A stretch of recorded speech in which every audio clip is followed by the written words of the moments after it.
Buenos días, hermanos. Buenos días. Les invito a abrir sus Biblias.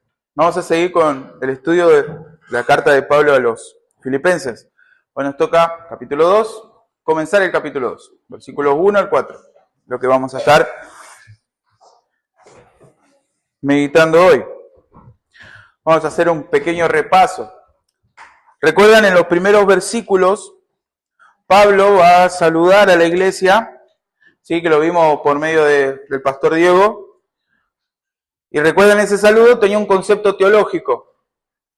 Recuerdan el título, ser antes que hacer. Pablo primero se muestra y saluda a la iglesia diciendo que él era un siervo de Cristo.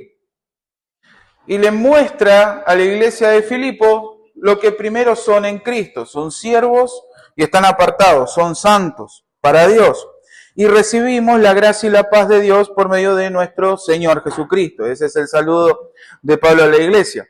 Pablo después, por medio de esa carta, va a agradecer a esta iglesia por la participación que tenía en el avance del Evangelio. Y manifestaba que Dios iba a completar la obra que estaba llevando en ellos. Que comenzó en vosotros la buena obra, la va a perfeccionar hasta el día de Jesucristo. Luego, en los versículos siguientes, Pablo comienza a mostrar un dilema personal. Un dilema personal. Por un lado, estaba el problema de estar encarcelado por causa del Evangelio y por todas aquellas personas que empezaron a predicar el Evangelio por envidia de Pablo o para desacreditar a Pablo. Pero, no sé si recuerdan ese pasaje, Pablo estaba gozoso, porque por buena o por mala, el Evangelio se iba extendiendo. Y él estaba en la cárcel y estaba gozoso. Pero también tenía otro dilema. El otro dilema era morir o vivir para servir a Cristo. Morir y estar con Cristo o seguir viviendo y servir a Cristo. Él dice que morir es mucho mejor porque iba a estar con el Señor, porque iba a dejar de sufrir y el pecado ya no iba a estar más. Pero por otro lado, estar vivo implicaba servir al Señor y dar gloria a Dios. Entonces él decía, no sé cuál escoger. Los últimos versículos del capítulo 1, versículo 27 al 30, vimos la conducta que debe tener la iglesia hacia el exterior. Que era mantenerse firme, luchar unánimes en un mismo espíritu, ser íntegros y mostrar valentía frente a los padecimientos. Y Pablo dice algo que es interesante y que va en contra de todo lo que piensa la sociedad, que considerar el sufrir por Cristo como un privilegio. Con este trasfondo, con este contexto, en donde Pablo exhorta a la iglesia a vivir como dignos del Evangelio y a demostrar unidad hacia el exterior, estar firmes, estar preparados para soportar todos los embates del enemigo, es cuando vamos a leer nuestro pasaje. Vamos a leer Filipenses capítulo 2, versículos 1 al 4. Dice, por tanto, por lo que venía diciendo, de mantenerse unidos, si hay algún estímulo en Cristo, si hay algún consuelo de amor, si hay alguna comunión del Espíritu, si algún afecto y compasión, hagan completo mi gozo, siendo del mismo sentir, sintiendo lo mismo, dice la Reina Valera, conservando el mismo amor, unidos en espíritu, dedicados a un mismo propósito. No hagan nada por egoísmo o por vanagloria, sino que con actitud humilde cada uno de ustedes considera al otro como más importante que a sí mismo, no buscando cada uno sus propios intereses, sino más bien los intereses de los demás. Hasta ahí nuestro pasaje. Pablo en estos versículos va a empezar a abordar un tema que afecta el ámbito íntimo de la iglesia de Filipo, que es la unidad en Cristo. Y hermanos, este es un tema muy importante y serio que debemos tener en cuenta. Ya vimos que Filipo era una iglesia ejemplar, participaba activamente en el avance del Evangelio y también en el cuidado del apóstol. Había llevado personas como Epafrodito para que le ayudara en todos sus quehaceres a Pablo. Habían llevado también cosas materiales para Pablo. Por eso muchos hablan de esta carta como la carta de la amistad, porque había una relación entre el apóstol y esta iglesia. Pero también, hermanos, como iglesia compuesta por personas débiles, como lo somos nosotros, era una iglesia que tenía ciertos problemas dentro. Había peleas y parecería que había una pequeña división. ¿Qué es lo que vemos nosotros en el capítulo 4? En el capítulo 4 nosotros vamos a observar que Pablo dice, ruego a Evodia y Síntique, ¿sí?, que se vuelvan a reconciliar. Ellas habían sido partícipes del Evangelio junto con Pablo. Se ve que había un problemita que si escalaba ese problema podía generar una división. Y hermanos, esto ya demuestra que no hay una iglesia visible que sea perfecta. Todos tenemos estos problemas. Nos reunimos como congregación, pero muchas veces tenemos diferentes formas de pensar, diferentes compromisos, luchamos con nuestro carácter y somos propensos a hacer las cosas como a mí me parece. Por lo que Pablo aborda este problema llamando a la iglesia no solo a mantenerse unidos contra los problemas exteriores, sino también a fortalecer la unidad interior. Esa es la idea de estos 4 pasajes. Por lo tanto, a nuestro pasaje lo vamos a exponer en 4 apartados. Prácticamente un punto, un versículo, para que lo vayan viendo. Punto número 1, el apartado número 1, la base de la unidad. ¿Sí? Esta unidad se cimienta sobre esta base, que son las bendiciones de Cristo. Estas bendiciones impulsan a la iglesia a la unidad. El punto número 2, el llamado a la unidad. Punto número 3 que vamos a ver, los enemigos de esta unidad. Hay cosas que tenemos que evitar, hay cosas que nosotros tenemos que prestarle atención, que por lo que vimos en el versículo, el egoísmo y la vanagloria, los enemigos. Y el cuarto es el elemento central de la unidad, que lo vamos a ver en los versículos 3 al final y versículo 4. Por lo que vamos a empezar con el apartado número 1, la base de la unidad, y lo encontramos en el versículo 1. Dice, por tanto, si hay algún estímulo en Cristo, si hay algún consuelo de amor, si hay alguna comunión del Espíritu, si algún afecto y compasión. Terminamos la oración ahí. Queda como en suspenso, queda tensa el versículo. Pero hasta ahí nos quedamos. Nosotros aquí nos vamos a encontrar con 4 bendiciones. Ahora, recuerden algo, en los primeros versículos el apóstol Pablo había dicho que esta iglesia era una buena iglesia.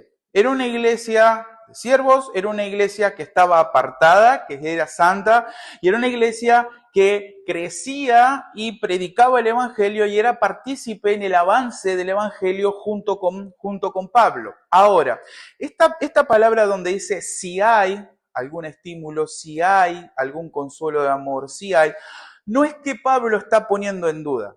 La traducción más fiel de ese si hay es ya que ustedes tienen esto, esa es la idea. No lo está poniendo en duda, sino que está diciendo que sí lo tienen. Esa es la base.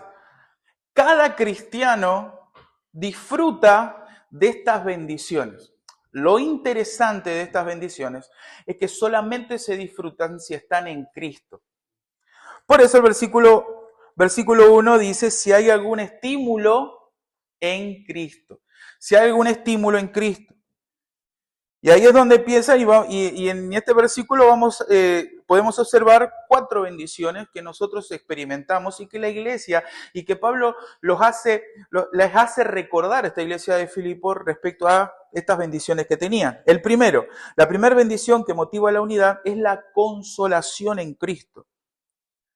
La raíz de la palabra consolación es paraclesis, que mucho lo asumimos con el Espíritu Santo, el paracleto, el consolador. ¿Recuerdan nuestro Señor Jesucristo que dice que va a venir un consolador? Cuando yo me vaya, viene el consolador. Y la palabra consolador ahí es paracleto. Y acá está usando la misma palabra, la consolación en Cristo, paraclesis, consolación. Significa literalmente acompañar a alguien con el fin de asistirlo a través del consuelo, el consejo, la exhortación.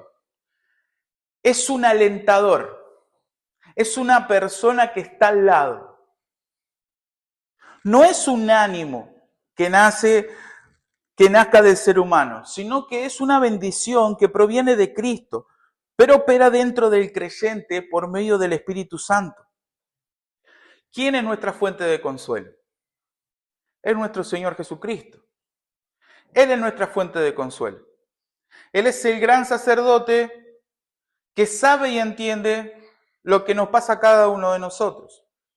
Y es una bendición para nosotros. Él es nuestro aliento en nuestra vida diaria. Y esta verdad la podemos conocer y la podemos experimentar por medio de su Espíritu que une nuestras almas con el Señor. Y a su vez nos une en un mismo sentir y amor. Cada vez que nosotros leemos las Escrituras, más conocemos al Señor. Y muchas veces, y cada uno de nosotros nos ha pasado, que muchas veces en tiempos difíciles podemos encontrar ese consuelo en las Escrituras, ese consuelo descargando nuestro corazón en oración al Señor. Ahora, quiero decir algo y es muy probable que lo repita varias veces en lo que es el sermón, y es esto. Estas bendiciones no solamente provienen de Dios, no solamente la experimentamos nosotros, sino que estas bendiciones nos impulsan y motivan a poder replicarlos en otras personas. ¿Por qué digo esto? Porque muchas veces el Señor va a utilizar la oración, el Señor va a utilizar la palabra de Dios para darnos consuelo, pero muchas veces va a utilizar a un hermano en Cristo que nos trae consuelo, que nos traen esas palabras exactas que vos necesitas en ese momento. Y el Señor lo utiliza y nosotros podemos experimentar eso. Y Pablo dice, Iglesia de Filipo, ustedes están experimentando el consuelo, saben lo que es ser consolados por Cristo. Encontrar ese estímulo, ese consuelo en Cristo. Y nosotros también. La segunda bendición que podemos encontrar ahí es el consuelo de amor.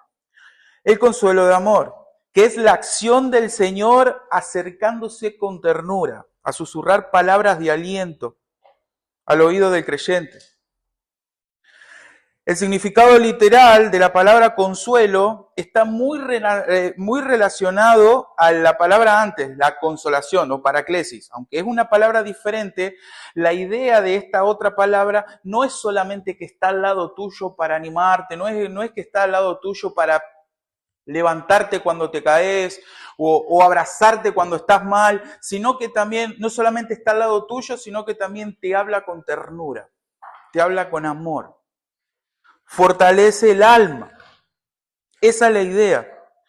El consuelo de amor es lo que el Señor ofrece a los pecadores como nosotros, mediante la gracia salvadora. Él derrama ese amor, según Romanos capítulo 5, versículo 5. Ese amor se derrama constantemente en el creyente, constantemente. El Señor nos está hablando. No solamente Él nos habla a través de la creación, Él nos habla a través de su palabra. Y podemos encontrar en su palabra lo que veníamos cantando, la fidelidad de Dios en cada aspecto de nuestra vida, el amor de Dios, su misericordia, aun cuando nosotros pecamos, aun cuando nosotros fallamos. Él está como nuestro abogado, Él está como nuestro padre, Él está como nuestro hermano, Él está como sacerdote, Él está como pastor, Él está con nosotros. Y siempre por medio de su Espíritu nos ayuda, nos da esperanza, nos levanta. Utiliza a los hermanos como veíamos anteriormente. Dios derrama ese amor constantemente en los creyentes, quienes a su vez aman a sus hermanos en la fe. ¿Notan lo que venía diciendo antes? Esa bendición la disfrutamos, pero también esa bendición nos es una herramienta para bendecir a los demás. Eso muestra gratitud por el amor que han recibido de Dios. Pablo les dijo a los corintios que el amor de Cristo por él era el motivo de su consagración al Señor. Y a la verdad, dice, hasta un punto lo tenían por loco, según 2 Corintios capítulo 5, versículos 13 al 14. La primera bendición, consolación en Cristo, consuelo de amor. La tercera bendición que la iglesia de Filipo estaba disfrutando era la comunión en el Espíritu. Hermanos, todo cristiano verdadero es templo del Espíritu Santo y ha sido bautizado en él. Por ende, si dos personas tienen comunión con el mismo Espíritu, por pura lógica espiritual, están obligados a tener comunión entre sí. ¿Cuál es la idea de esto? Es que el cristiano tiene una de las más grandes bendiciones, que es tener comunión en el Espíritu con su Padre. Tenemos una relación directa y abierta con nuestro Dios. Y esa comunión, esa intimidad con Dios se logra a través del Espíritu Santo. Espíritu Santo que tengo yo como cristiano y que tenés vos también como cristiano. Por lo cual, si el Espíritu Santo está en vos y está en mí, hay una lógica de comunión entre nosotros. ¿Se entiende? Que lo podemos disfrutar. Esa es la idea. La comunión en el Espíritu. El apóstol Juan enseña que la comunión de relación entre creyentes es la consecuencia de la comunión con el Padre y con su Hijo. Ahí podemos ver la Trinidad en acción. Esto, hermano, cuando nosotros nos adentramos a la doctrina de la Trinidad, es totalmente fuera de serie. Es una locura. Por el simple hecho de que hoy por hoy, dentro de la Trinidad, hay una de las personas de la Trinidad, tiene cuerpo como nosotros, pero perfeccionado. ¿Quién es? Cristo. Y al nosotros estar en Cristo, podemos tener comunión con ese Dios trino. Y al tener comunión con ese Dios trino, como lo tenés vos, entonces hay una relación, hay un parentesco mucho más grande que tu hermano, mucho más grande que tu papá, mucho más grande que tu mamá o que tu familia. ¿Qué es? Que los dos tenemos el mismo espíritu, que es el Espíritu Santo. La tercera bendición, comunión en el Espíritu. Y la última que dice, que les recuerda a esta iglesia, es afecto entrañable. Afecto entrañable. La idea general es que en Cristo está la manifestación de un amor desinteresado. Este afecto entrañable se comunica al creyente por vínculo con Cristo por medio del Espíritu. Todos tienen algo en común. Todas estas bendiciones son de origen divino. No salen de nosotros. Después vamos a ver más adelante que sí sale de nuestro corazón. Por lo cual siempre necesitamos de Dios, siempre necesitamos estar en comunión con Cristo, porque sin Él no podemos disfrutar de estas bendiciones. Este afecto entrañable es ese amor que no nace por la obligación, sino que nace de tus entrañas. Es como que ese amor literalmente te mueve las tripas. Esa es la idea. Nace de adentro tuyo. Estás poniendo todo tu ser, todo tu espíritu, ¿sí? en amar al Señor, en servir al Señor y en servir también a los cristianos. Por lo que vemos en este primer punto, Pablo le dice a estos filipenses, recuerden las cosas que ustedes están disfrutando en Cristo. ¿Qué están disfrutando? De ser consolados en Cristo, de ser consolados en amor. Es decir, esas palabras que te alientan, que tenemos el mismo espíritu, podemos tener comunión con el Padre y podemos experimentar ese amor, que es un amor profundo. Esa es la palabra, afecto entrañable, es un amor profundo, no es algo obligado, sino que nace de todo el ser y que pone todo de sí. Dios dio todo de sí para amarnos a cada uno de nosotros, que no nos merecíamos. Y dio lo mejor que tenía. Dio de lo mejor. Y nuestro Señor Jesucristo puso su vida por sus amigos. ¿Y quién eran sus amigos? Sus enemigos. Somos nosotros. Para salvarnos. Y Él dio su vida. Ahora, ¿cómo aplicamos esto a nuestra vida? Hay una verdad, hermanos, que permea este punto. Y es que estas bendiciones, repito de nuevo, las podemos disfrutar solo si estamos en Cristo. Hermanos, esta doctrina de la unión con Cristo es una doctrina hermosa y misteriosa del cristianismo. La unión con Cristo es nosotros estamos en Él. nosotros estamos en Él. A partir de la salvación de nuestras almas, nosotros somos sumergidos en la persona de Cristo. Y Pablo dice, ya no vivo yo, sino que Cristo vive en mí. Una forma poética de explicar lo que es la unión con Cristo. ¿Y cómo podemos experimentar estas bendiciones? Esa es la pregunta que debemos hacernos. ¿Cómo nosotros experimentamos estas bendiciones? Y hermanos, como dijimos, por medio de la palabra de Dios, por medio de la oración, por medio de la comunión con hermanos, por medio de reconocer nuestros pecados y que necesitamos de Dios. Hermanos, cuando experimentamos estas bendiciones, entonces nuestro amor por Dios crece. Noten cómo lo dice Pablo en 2 Corintios, capítulo 1, versículos 4 al 5. Escuchen. Dice, Él nos consuela, Dios nos consuela en todas nuestras dificultades para que nosotros podamos consolar también a otros. ¿Notan eso? Dios nos consuela con el propósito de que nosotros podamos consolar a otros. Cuando otros pasan por dificultades, dice el versículo, podremos ofrecerles el mismo consuelo que Dios nos ha dado a nosotros. Pues, o porque, cuanto más sufrimos por Cristo, tanto más Dios nos colmará de su consuelo por medio de Cristo. ¿Notan eso? Dios nos hace crecer en madurez, nosotros experimentamos esas bendiciones de consuelo, de amor. ¿Con qué propósito? Con el propósito de que nosotros también podamos consolar, animar, fortalecer, hacer crecer a nuestro hermano. Las preguntas son obvias. Dios, ¿es tu fortaleza? En los momentos de dificultades, en los momentos de problemas, ¿vas a Dios buscando ese consuelo? ¿Le crees al consuelo de Dios? ¿Dónde está puesto tu consuelo? ¿Dónde está puesta tu felicidad? ¿Dónde está puesta tu fortaleza? Otra cosa, hablando de la unidad en el Espíritu. Cuando ves a un hermano en Cristo, ¿qué es lo que ves primero? ¿Las similitudes? ¿Lo que nos une en Cristo? ¿O las diferencias? Esto es muy peligroso para la iglesia. Porque muchas veces somos egoístas, y no me quiero meter tanto en el punto 3 porque eso lo vamos a ver después. Somos egoístas y queremos las bendiciones solamente para nosotros y no las queremos dar a los demás. Y nosotros tenemos que empezar a tener la mente que tuvo Cristo.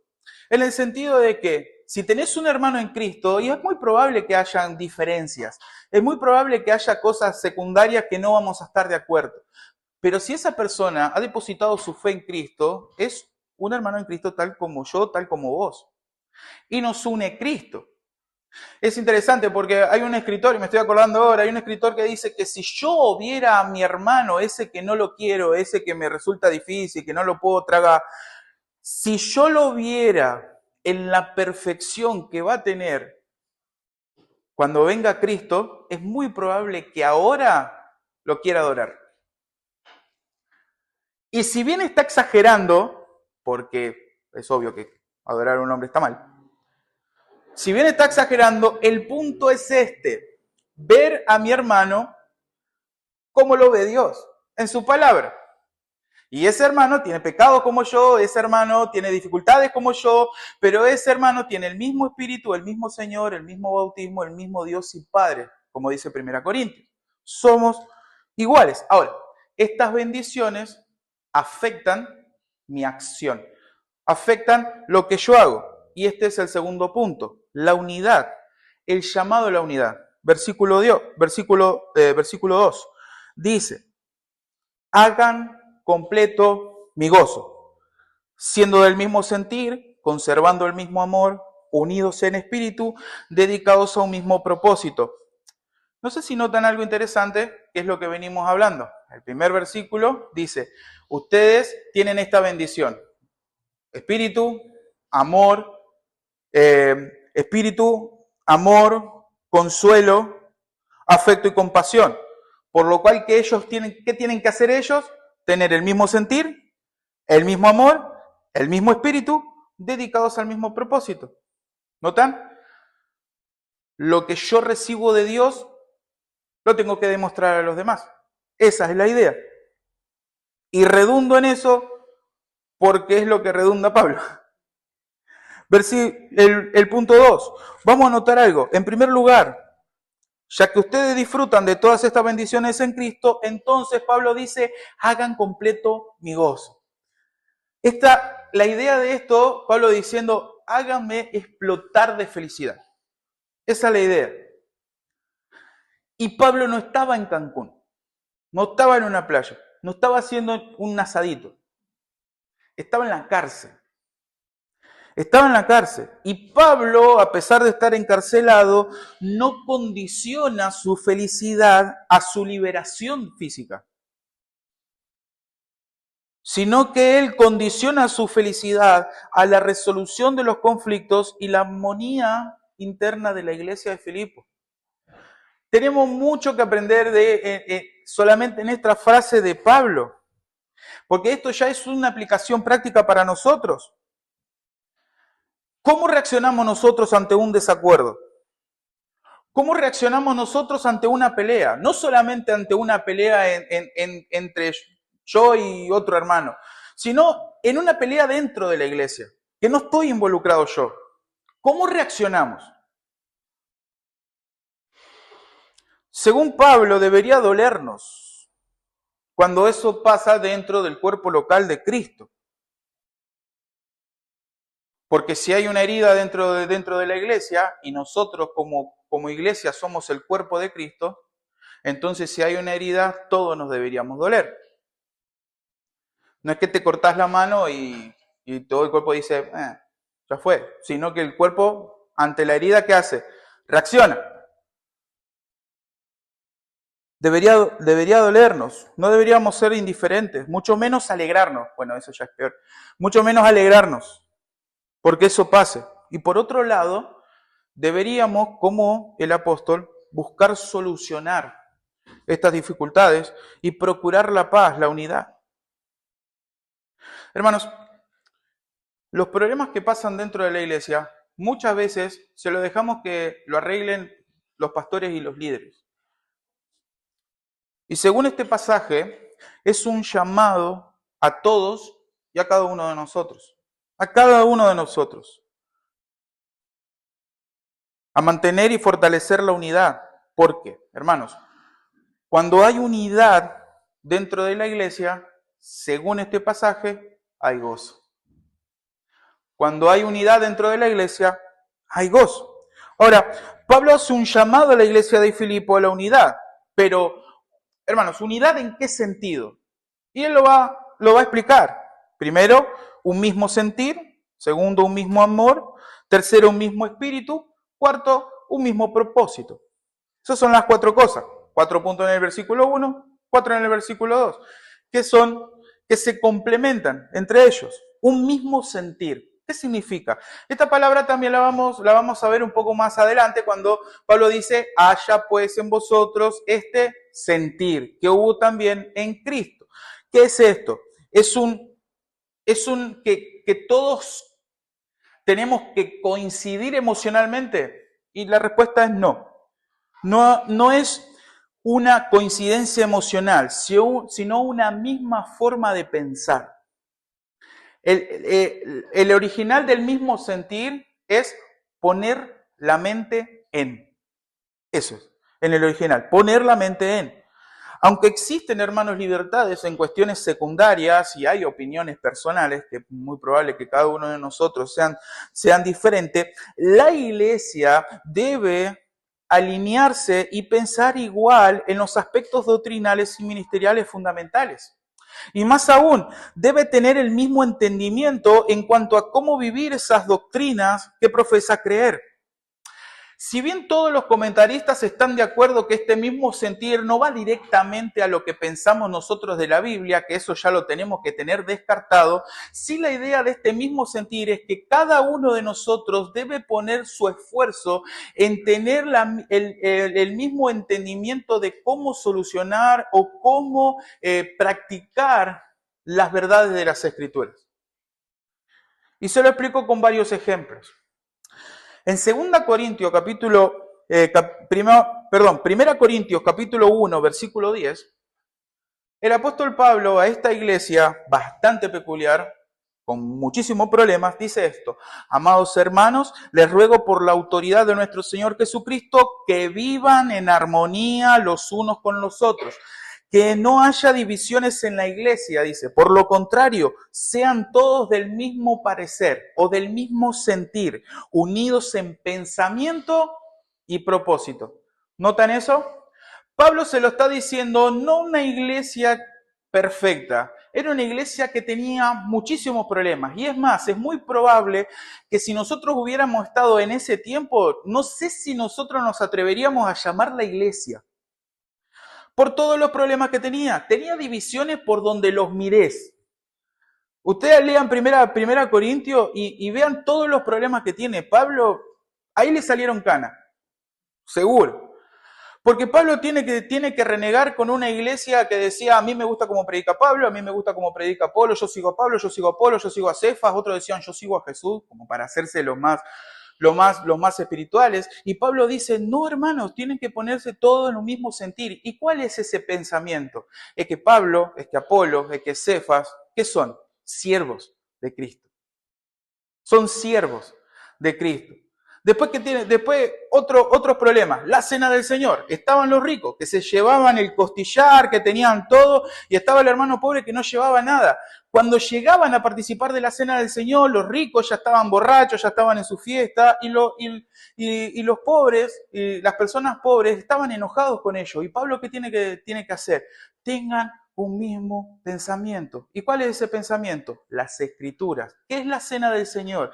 Celebrar la muerte y resurrección de nuestro Señor Jesucristo, que nos une a nosotros como cristianos. El Evangelio une tanto al rico como al pobre, tanto al judío como al gentil. Une a los dos en un solo pueblo. Después estaba el problema de las carnes sacrificadas a los ídolos. Había personas que eran maduras que sabían que la carne sacrificada a los ídolos no era nada. ¿Qué era? Solamente carne, y era mucho más barata, así que podías tener carne a bajo costo. Pero estaban también las personas débiles, los cristianos débiles, que habían salido de esa idolatría. Entonces era como un choque a estos hermanos débiles de decir, ¿cómo estás comiendo eso que lo sacrificaron a los demonios, qué sé yo? Y había un problema ahí, había un problema de murmuración, había diferentes problemas. ¿Y qué es lo que hace Pablo? Tengan el mismo pensamiento. ¿Y cuál es ese pensamiento? La palabra de Dios. A los maduros, a los cristianos maduros, dice, tengan paciencia. Sacrifiquen esa carne, sacrifiquen ese asadito por amor al hermano. Ayuden a crecer al hermano en la fe, en el conocimiento. ¿Notan? Lo que Pablo hace ante esos problemas es llevar todo al equilibrio que da la palabra de Dios. Es llevar todo el pensamiento cautivo a las cosas que el Señor ha dejado en las Escrituras. ¿Podemos tener diferencias? Sí podemos tener diferencias, pero nosotros deberíamos tener la mente de Cristo y deberíamos poner nuestra mente en las Escrituras y que eso moldee la forma en que nosotros tenemos que actuar. Romanos capítulo 15, versículo 1 al 6, dice, así que nosotros, los que somos fuertes, debemos sobrellevar la flaqueza de los débiles y no agradarnos a nosotros mismos. Cada uno de nosotros agrade a su prójimo en lo que es bueno para su edificación. Pues ni aun Cristo se agradó a él mismo, antes bien, como está escrito, los insultos de los que te injuriaban cayeron sobre mí. Porque todo lo que fue escrito en tiempo pasado para nuestra enseñanza se escribió, dice Pablo, a fin de que por medio de la paciencia y el consuelo de las Escrituras tengamos esperanza. Y noten esto, y que el Dios de la paciencia y del consuelo les conceda el tener el mismo sentir los unos para con los otros conforme a Cristo Jesús, para que unánimes a una voz glorifiquen al Dios y Padre de nuestro Señor Jesucristo. La iglesia de Roma estaba pasando por el mismo problema. Había cristianos maduros, había cristianos inmaduros. Y los cristianos maduros juzgaban a los inmaduros. Y los inmaduros juzgaban a los maduros. ¿Y qué es lo que dice Pablo? pongan su mente, tengan el mismo pensamiento, tengan el mismo sentir. ¿Y cuál es ese pensamiento? ¿Cuál es ese mismo sentir? Cristo. Cristo. Y si nosotros recibimos consuelo y nosotros experimentamos la paciencia de Dios, hagan lo mismo con sus hermanos. Ayúdenlo, consúlenlo. Mismo sentir, mismo amor. Después dice Pablo, mismo amor. Es tener el mismo amor, el mismo amor es amar a otros por igual. Amar a otros por igual. En el plano emocional resulta imposible tener el mismo amor por otros. ¿Por qué? Porque no todas las personas son igualmente agradables. ¿O no? Tenemos afinidad mucho con algunas personas y con otras como que las corremos un poquito, como que no me gusta. Sin embargo, el amor que está diciendo aquí Pablo es el amor voluntario, no de preferencia, no de atracción.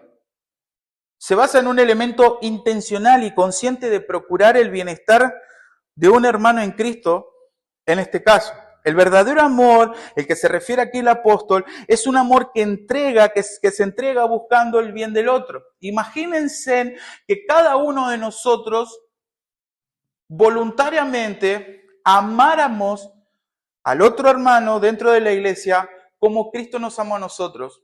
Y piensen en las bendiciones que podría experimentar la iglesia en su conjunto. ¿Me siguen? Si ese amor de Dios nosotros lo experimentamos, un amor que nace del corazón de Dios, de la voluntad de Dios, de la decisión de Dios, de entregarse todo por el bienestar nuestro, si ese amor fuera un canal en nosotros y manifestaríamos ese amor al otro hermano y ese hermano manifestaría el mismo amor que ha recibido por medio de Cristo, la iglesia crece, la iglesia madura, la iglesia crece en santidad. Y eso es un impacto, según lo que estábamos viendo antes en Romanos 15, eso es un impacto al mundo. Eso es un impacto a la sociedad. Entonces Pablo dice, ya que ustedes tienen todas estas bendiciones, ahora tienen que hacer algo, tienen que tener el mismo pensamiento. Eso es un esfuerzo por alcanzar el mismo entendimiento, un acuerdo genuino, mismo sentimiento, mismo amor, mismo espíritu. Dice, no solamente que sus mentes estén puestas en una misma cosa, sino que quieren que lo hagan con todo su ser. Esa es la idea del mismo espíritu. Que sean una misma alma. Esa es la idea. Que sientan lo mismo, que vayan por el mismo camino. Y por último dice, un mismo propósito. Un mismo propósito. La frase verbal es sintiendo una misma cosa, pensando una misma cosa. Nuestro propósito máximo, hermanos, como iglesia, es glorificar a Dios. Y eso lo logramos cuando manifestamos el Evangelio a nuestras vidas para con nuestros hermanos. Nosotros, hermanos, como Iglesia Bíblica del Camino, deseamos, y es nuestro propósito, crecer en lo doctrinal, en una enseñanza que sea fiel a las Escrituras, crecer en la comunión, que es lo que estamos viendo ahora, y crecer no solo en el compañerismo, sino en el anhelo activo del bienestar del otro. Y también deseamos crecer en servicio, compromiso. Esos son los tres que tenemos. Servicio, compromiso, fidelidad en las Escrituras y comunión. Ahora, ¿cómo aplicamos eso a nuestra vida? Hermanos, tener el mismo sentir nos debe llevar a solucionar nuestros problemas de una manera bíblica. El mismo sentir es poner nuestra mente en la palabra de Dios y solucionar los problemas o las dificultades que tengamos de acuerdo con lo que las Escrituras dicen. Las verdades de las Escrituras, como vimos el domingo pasado, son las que deberían moldear nuestra mente y nuestras acciones. Por lo que, hermanos, si vos estás distanciado con otro hermano, no solamente de acá, sino de otra iglesia, con alguien, no dudes en hablar con él, no dudes en pedirle perdón y buscar la reconciliación. Porque también esto no va para nosotros como iglesia, sino también para otras iglesias. Si esa persona ha depositado su fe en Cristo, es un hermano en Cristo. Por más que no esté aquí con nosotros. Otra pregunta. Analiza tu vida como cristiano dentro de esta congregación. Y pregúntate esto, ¿estoy ayudando en la misión de la iglesia o soy parte del problema? ¿Cómo es mi vida dentro de la congregación? ¿Busco, anhelo, oro para que esto es lo que estábamos hablando antes pueda crecer? Fidelidad en las Escrituras, el compromiso, el servicio en la comunión. Nuestro amor, ¿cómo se caracteriza nuestro amor? ¿Hacemos todo lo posible para que mi hermano crezca, se fortalezca en su vida cristiana? Medita en esto. ¿Cómo son tus charlas con otros hermanos? ¿Edifica, divide? ¿Hay chismes? ¿Cómo es tu predisposición para ayudar a otros? ¿Qué tanto te interesa? ¿Qué tanto te interesas o qué tanto me intereso por el bienestar espiritual de un hermano? El bienestar espiritual, el bienestar material, el bienestar físico. Porque, hermanos, el amor de un hermano no es solamente espiritual, sino que se manifiesta en lo material. Es esa predisposición de hacer el bien. ¿Cómo está tu vida? No solamente espiritual e íntima con Dios, sino también tu vida en comunión, tu vida eclesial. Por lo que ya vimos, hay un llamado a la unidad, hay una base de la unidad. El tercer punto, debemos evitar los enemigos de la unidad. Dice el versículo 3, nada hagáis por contienda o por vanagloria. Vamos a dejarlo ahí. Nada hagáis por contienda o por vanagloria. Pablo presenta dos peligros, presenta dos enemigos de la unidad. ¿Y cuáles son? El egoísmo o contienda y vanagloria. Si un miembro de la iglesia busca su propia exaltación o reconocimiento, le está robando la gloria a Dios. Le está robando la gloria a Dios. ¿Y cuál es el propósito de la iglesia? Glorificar a Dios, no a una persona. Hermanos, el orgullo es muy sutil. Incluso puede corromper las acciones aparentemente buenas. Yo puedo estar predicando y estar predicando por orgullo. Yo puedo estar sirviendo dentro de la iglesia y estar haciéndolo por orgullo. Porque si yo no lo hago, ¿quién lo hace? Pero capaz que no se lo decís a nadie. Es un problema del corazón. El orgullo es un problema del corazón. Por eso el Señor dice que cuando nosotros lleguemos ante su presencia, las obras que nosotros hayamos hecho en nuestra vida cristiana van a tener dos efectos. Algunos van a tener tesoros, como oro, plata, piedras preciosas, cosas que con el fuego se purifican. Pero otros, sus obras, van a ser pasadas por el fuego y va a ser como madera, heno, hojarasca, cosas que pasan por el fuego y se queman, se van. Las obras de cada uno serán manifiestas en el día de nuestro Señor. Y ahí es donde se va a exponer nuestro corazón al desnudo.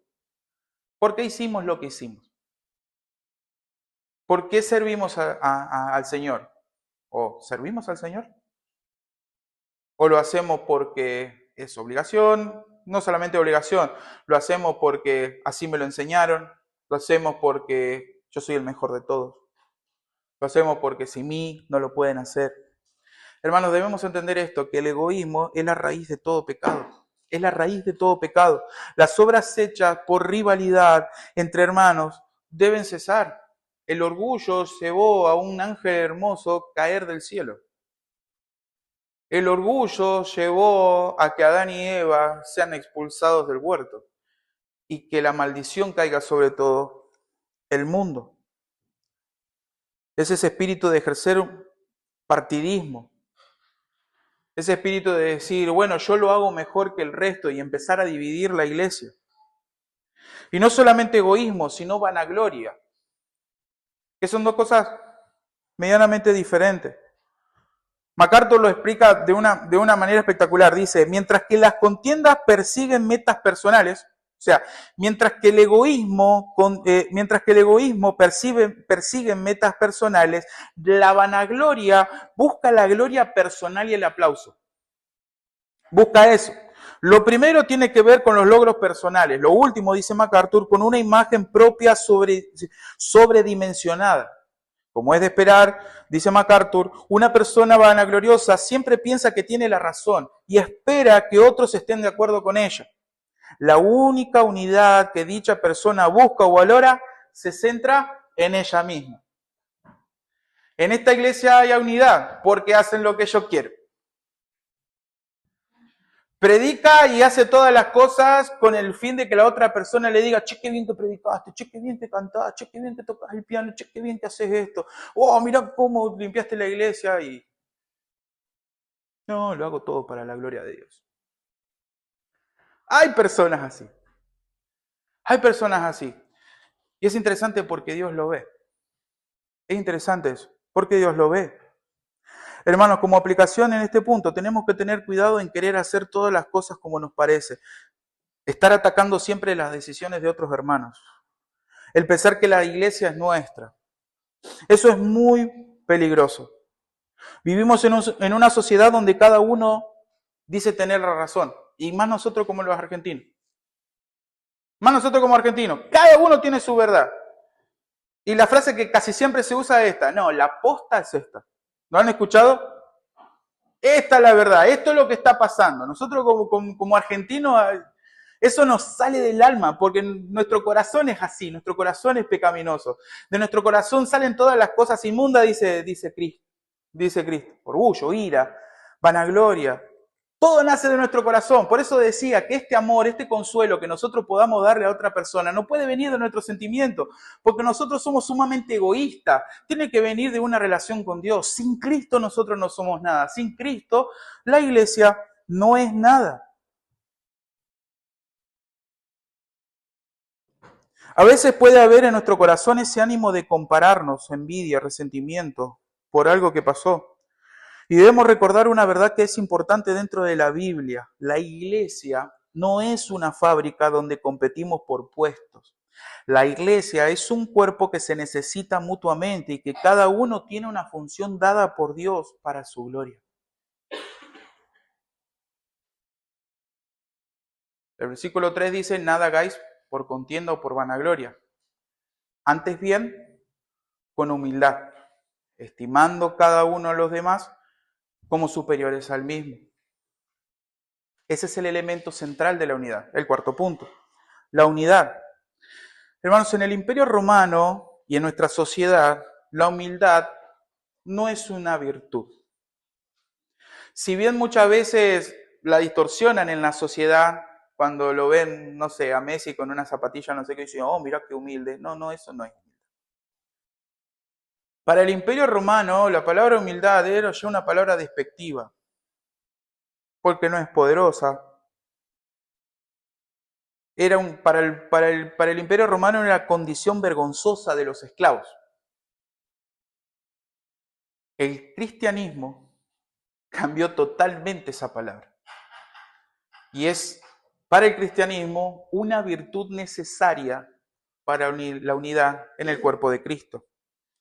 Humildad no se trata de subestimarte, no se trata de perder el autoestima, sino de comportarse de forma opuesta a la vanagloria. Esa es la idea. Es la forma de manifestar la vida cuando el yo ha sido destronado, dice un escritor, y en su lugar está Cristo, aceptando sin reserva su señorío. Debemos entender, hermanos, que la unidad demandada no es la falsa humildad o lo aparente que es la forma de hipocresía. No es hacerte el pobrecito.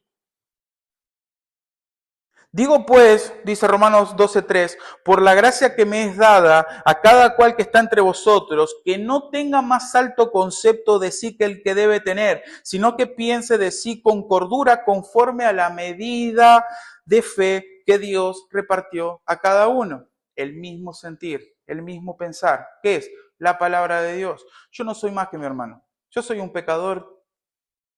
Es más, soy más pecador que otro hermano. Tenemos el mismo espíritu, las mismas luchas. La misma necesidad de Cristo, la misma necesidad de perdón, la misma necesidad de ánimo.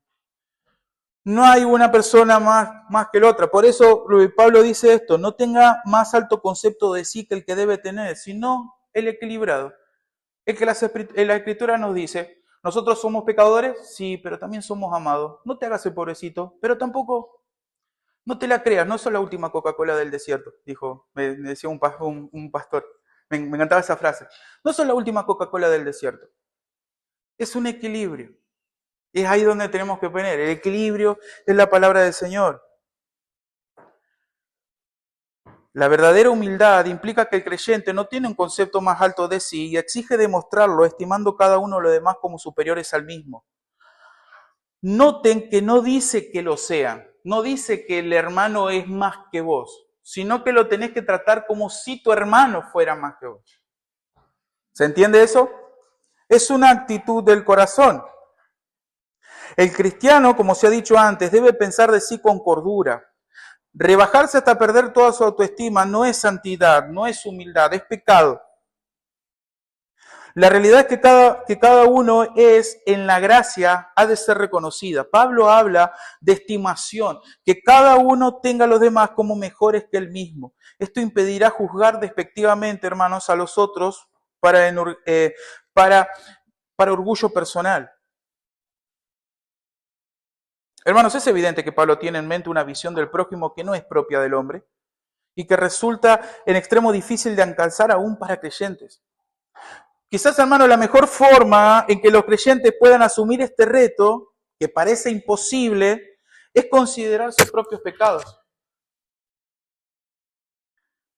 Agarra tu alma, agarra tu vida y preséntalo ante la palabra de Dios. Y lo que va a pasar, si eres genuino, si hay sinceridad en tu corazón, es decir, como Pablo, yo soy el peor de los pecadores. Yo soy el que más necesito gracia.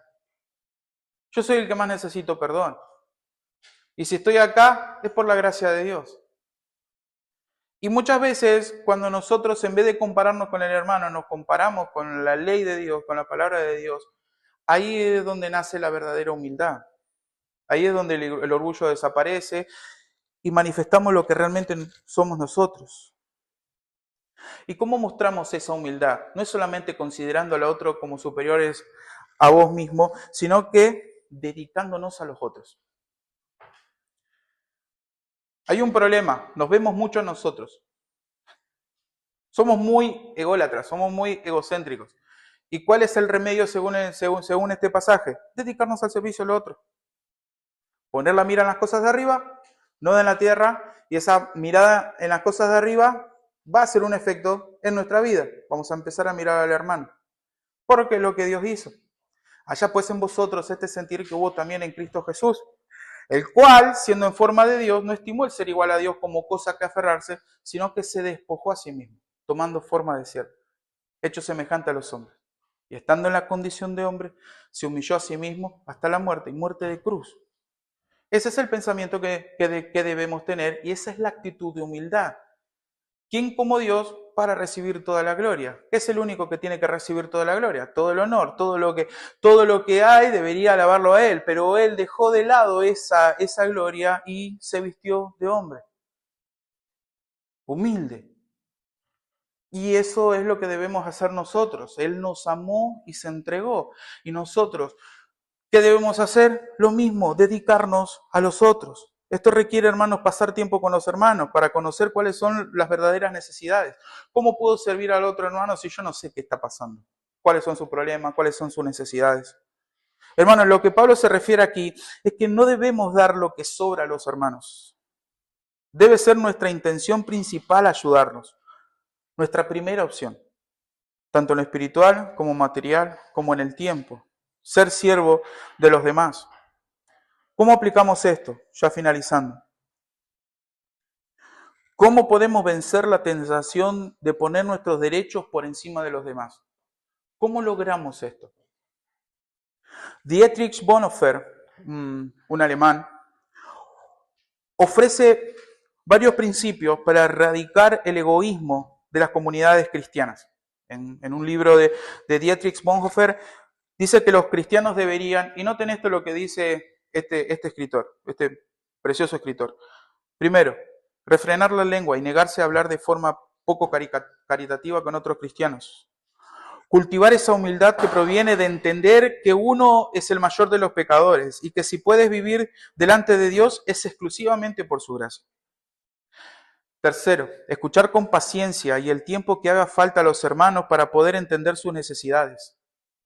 Cuarto, negarme a valorar su tiempo y su llamado en exceso, pues deberían estar dispuestos a interrumpir sus quehaceres para ayudar cuando surgen necesidades inesperadas, por pequeñas e insignificantes que parezcan. Siguiente, llevar la carga de sus hermanos y hermanas en Cristo. Recordar a los hermanos las palabras de Dios cuando necesiten escucharlas. Entender que la autoridad cristiana está caracterizada por el servicio y que no ensalza a las personas que realizan dicho servicio. Es interesante las cosas que dice Dietrich en estas cosas. Y hay algo interesante. Es imposible hacerlo sin Cristo. La unidad de la iglesia se fortalece en la comunión con Cristo, porque cuando hay comunión con Cristo, nosotros podemos experimentar esa gracia, podemos experimentar ese amor y sabemos qué darle. No somos un recipiente del amor de Dios, nosotros somos un canal del amor de Dios. Esa es la verdad. Hermano, recuerda esto, el llamado a crecer en unidad es un llamado a aferrarnos al Evangelio. Es un llamado a aferrarnos al Evangelio. A veces eso se traduce en soportar ofensas, en crecer en paciencia, en ceder, en sacrificar tiempo, en cosas materiales, para el crecimiento del prójimo. Hermanos, eso se logra de forma divina, reconociendo nuestra incapacidad para realizar tal tarea y aferrarnos a las herramientas que Dios nos ha dado por su gracia. Hermanos, la iglesia es un cuerpo donde cada uno se necesita, donde cada uno está llamado a ser como Cristo. Hermanos, nos ponemos de pie para orar.